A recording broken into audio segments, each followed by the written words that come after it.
All right, welcome back everyone to Jface Games.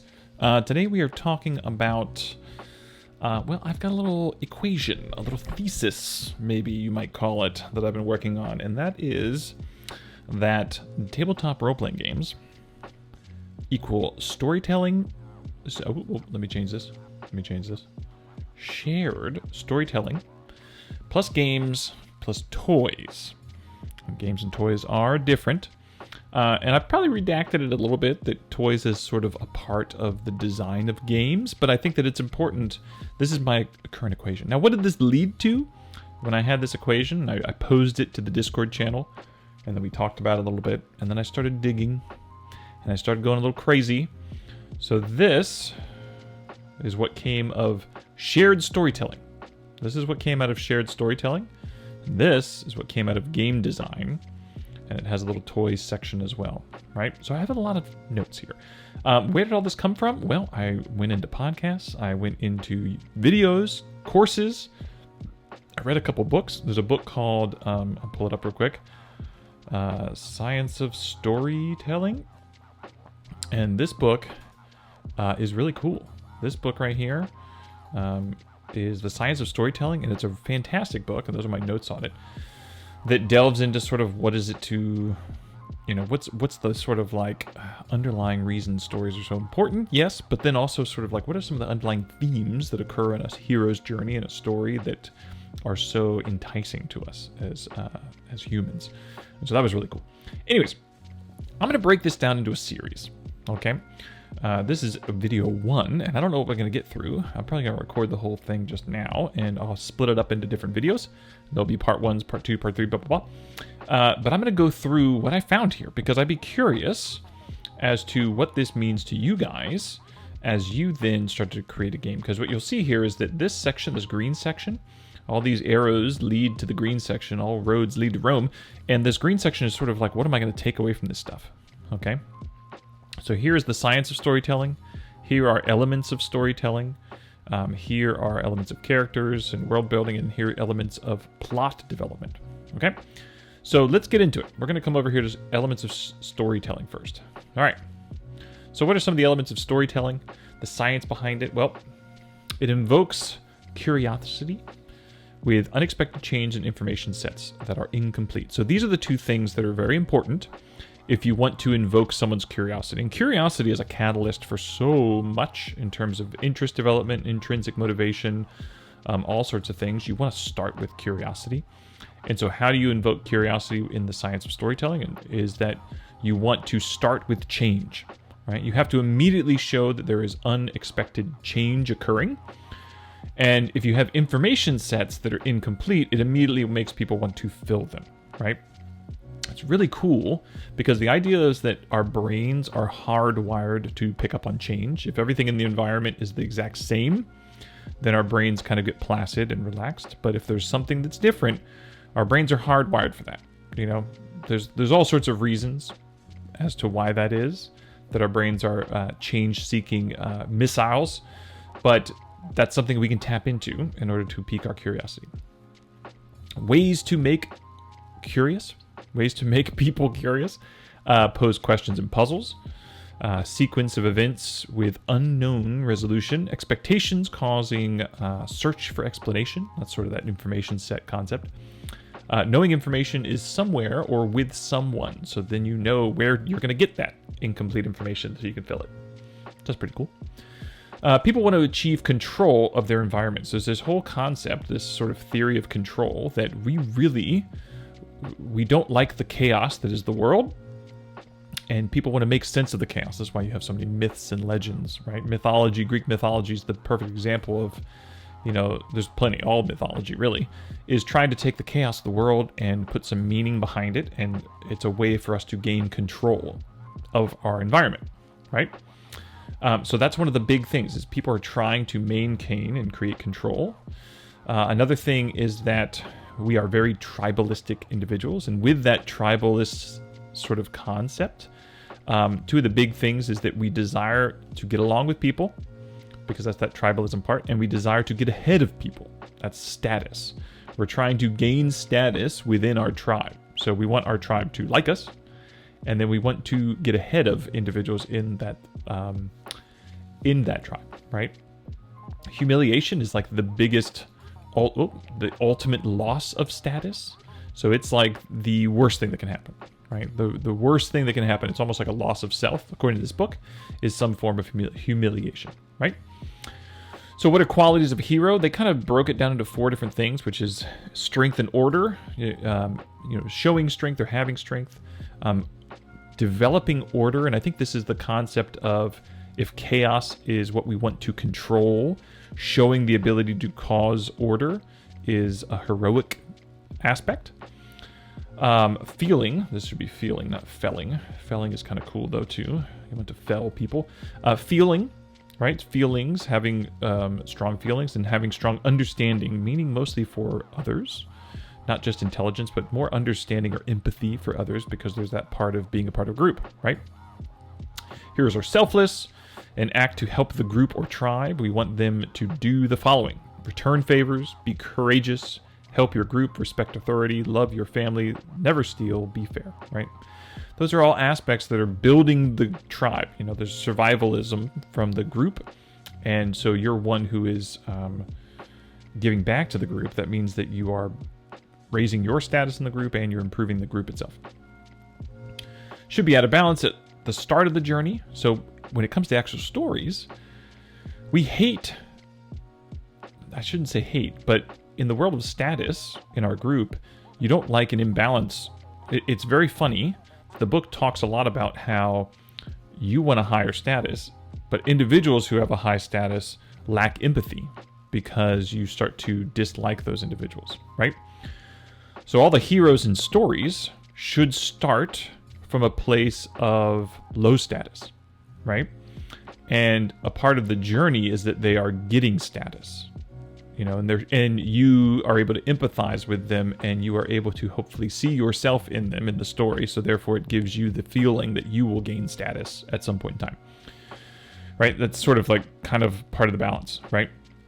Goals involve getting status and connections with the tribe. Like those, you got to have goals, and usually what they showed is that stories that have these words, do, need, and want, early in the story, involving the protagonists, are the ones that have like the higher rate on like the New York Times bestselling.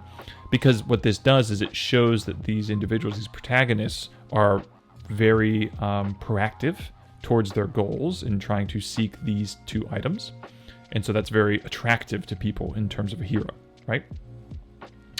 Goals are the pursuit, which is movement and progress. And this also goes back to control. Control is the ultimate mission. So you're moving, you have a goal, you are moving towards, with progress that can be seen, towards trying to control the chaos.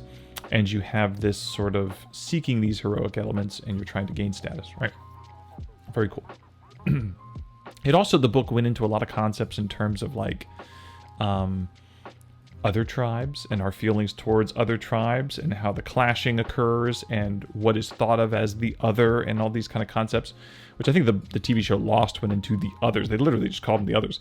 And it's a really good book. I thought it was really cool. So what are my lessons from this book? What are the things I kind of take away? Well, lessons for gameplay for me: flaws are necessary, right? I think that flaws you see in like 5th edition games and whatnot, they're there, but they're underutilized. I don't think any player I've played with has had a flaw that they've actually leveraged in terms of gaining empathy from others. It's more of like they have this flaw and it just kind of comes in occasionally as a gotcha from the GM. And I don't think that's what it's supposed to be in terms of these storytelling elements. It's supposed to be something that generates empathy and shows that your status is low and gives you something that you're going to progress towards. Characters should have a theory of control. I thought this was interesting. To me, this talks about defaults, right? Like, if you have a character, they should have a default mechanism, a default way that they react towards chaos in the world. Because we're always trying to seek control, and different people are going to have different sort of default tactics or default flaw responses. So now, let's take an example of like fear, right? Instead of having fear in a game where you, it's a condition you get and all of a sudden you run the opposite direction forever, which is kind of silly. Maybe instead, if your character has a default tactic, meaning this is how they defaultly try to deal with gaining control, when they have some sort of condition put on them, they automatically go back to that default tactic, right? Like that's the action they have to take. And maybe it's a flaw response. Maybe it has to do with their flaw as well. That to me feels really cool in terms of showing character development and actually having a condition that feels more interesting. Potential starting loss of status or post-shame background. So we have these backgrounds, and usually you have a lot of people are like, they come from this, I don't know how many times it's like dead parent or dead tribe, like that's the starting background, and I think that's pretty cool. It's a trope for a reason, like it fits, it's easy to start working into a story. But I like this idea of like, you should have maybe some sort of history that's a loss of status. Like, how did you get to this point of low status, right? Did you have some sort of shameful event, right? And you're trying to build, because it's maybe going to cause empathy, right? Variable statuses, I thought this was important because the pursuit of statuses in the game should be an object, right? So one status is leveling. Another status might be wealth.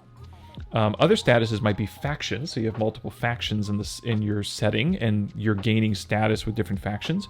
But I think the good thing is that if you have multiple statuses, then yes, you're going to have certain statuses go up, which always feels good, but it shouldn't feel like statuses are guaranteed to, once they reach a threshold, they never go down it. So then you have certain faction statuses that go down, because that's supposed to be one of the most emotionally driving experiences, is loss of status. So having that be a part of your game in terms of storytelling might be really interesting, right? Like that the players will see statuses go down. Potential values, strength, order, feeling, and understanding. So trying to figure out how to work that in. Characters should have a goal or a curiosity. Maybe that's something you put on your character sheet, right? Your character sheet has some sort of curiosity or goal, as opposed to the standard things, right? Like ideals or bonds. Like I think that be a little bit more direct in terms of your storytelling, I guess, and put that on the character sheet. Villains should have high self-esteem and moral idealism, because sort of one of the aspects of being a villain, a good villain, I think Thanos is a great example of this, is that you and the hero should have conflicting ideals in terms of your goals, right? Your goals are conflicting, but it doesn't mean that they don't have a goal of some sort. Humiliation is the ultimate defeat. So it's almost like the Scooby-Doo ending, right? You unmask the villain in front of the tribe, and that gives them the full humiliation, and that's technically a more satisfying ending, technically, than just killing the bad guy, right? Humiliating them is a more satisfying ending, according to this according to this storytelling book. Anti-heroes, if you want to play an anti-hero in a game, you have to really start from a low status in order to gain sympathy, and then you have to have other qualities that are not others. So some of the qualities of others are like dirty, right? Like there's always think about any sort of story where they're trying to paint the bad guys in a bad light, right? It's always vilifying those individuals. So these individuals have to be, charismatic, all these kind of things, but they also have this low status in order to gain sympathy. So I thought it was just an interesting take on how to develop a good anti-hero. They had a whole chapter or a whole section on it. Characters need degrees of status, and tribe factions, we already talked about this, that they can move up and down. Characters need rivals. So competition for status is very important. It will drive more motivation if you feel like someone else is gaining status that you could have gained. So that's another aspect I think a lot of games do a good job of. I think Shadow Dark has a whole chapter, or not, a whole table on how to roll a rival rival tribe or rival group. But I think that it would be fun to work that in mechanically into your system. And then NPCs. I think NPCs need status and tales of their status moving up and down within factions, because then that makes it feel... I think that it's this whole idea of let's take status and run with it, and make status much more of a fluctuating thing everywhere, so that the players feel that status can be a little bit more volatile. And so then they work towards maintaining or keeping that status. All right, so I think that's a good stopping point for video 1. We went through the science of storytelling. Hopefully this invoked some ideas for you in your game. And I'll move on to elements of storytelling. All right, guys.